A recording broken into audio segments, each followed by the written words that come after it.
കേന്ദ്രത്തിന്റെ GST ഘടന പരിഷ്കരണത്തിലെ lottery നികുതി വർധനയിൽ പ്രതിഷേധവുമായി കേരളം.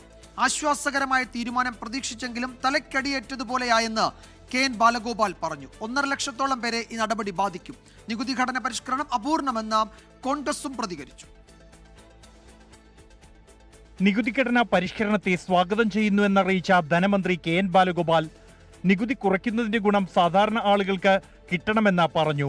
അതേസമയം ലോട്ടറിയുടെ നികുതി 28-ൽ നിന്നും 40% അംഗീകരിക്കാനാവില്ലെന്നും ധനമന്ത്രി. 2 ലക്ഷത്തോളം ആളുകൾ ജീവിക്കുന്ന ഒരു സാധാരണക്കാരുടെ ജീവിത വരുമാന മാർഗമാണ്. അതുകൊണ്ട് അങ്ങനെ അത് കൊണ്ടുവരുത്. ഈ ടാക്സ് ഒന്നേ അതേ നിൽക്കണം. അല്ലെങ്കിൽ ഈ ലോട്ടറിയൊക്കെ സ്റ്റേറ്റുകളുടെ ടാക്സിൽ പോകണം. ടാക്സ് ഒന്നും കുറയ്ക്കുന്നില്ല, ഇതേ ടാക്സ് ഒന്ന് തുടരാം, സ്റ്റേറ്റുകൾക്ക് വിടണം.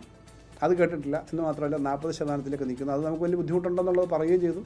ഇലക്ട്രോണിക്സ്, ഓട്ടോമൊബൈൽ, സിമന്റ്, ഇൻഷുറൻസ് എന്നീ 4 വിഭാഗങ്ങളിൽ മാത്രം 2500 കോടി രൂപ നഷ്ടം കേരളത്തിന് ഉണ്ടാകും. ആകെ 8000 മുതൽ 10000 കോടി രൂപയുടെ കുറവുണ്ടാകുമെന്നും മന്ത്രി KN ബാലഗോപാൽ.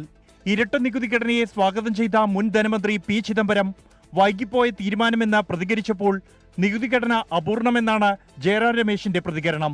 33 ജീവൻ രക്ഷാ മരുന്നുകൾ, റൊട്ടി, പൊറോട്ട, പനീർ, വ്യക്തിഗത ലൈഫ് ഇൻഷുറൻസ് എന്നിവയെ GSTയിൽ നിന്നും ഒഴിവാക്കുന്നതാണ് പുതിയ നികുതി ഘടന. ഷാംപൂ, സോപ്പ് മുതൽ TV, ചെറുകാറുകൾ, 380 cc കുറവുള്ള ബൈക്കുകൾ, കാർഷികോപകരണങ്ങൾ, ജൈവ കീടനാശിനികൾ, സിമന്റ്, മാർബിൾ, ഗ്രാനൈറ്റ് തുടങ്ങിയ 30ഓളം ഉൽപ്പന്നങ്ങൾക്ക് വില കുറയും. പാൻ മസാല, പുകയില ഉൽപ്പന്നങ്ങൾ, കോള, ഇടത്തരം വലിയ കാറുകൾ എന്നിവയ്ക്ക് നികുതി വർദ്ധിക്കും. സെപ്റ്റംബർ 22 മുതൽ പുതിയ നികുതി ഘടന പ്രാബല്യത്തിൽ വരും. 24 ഡൽഹി.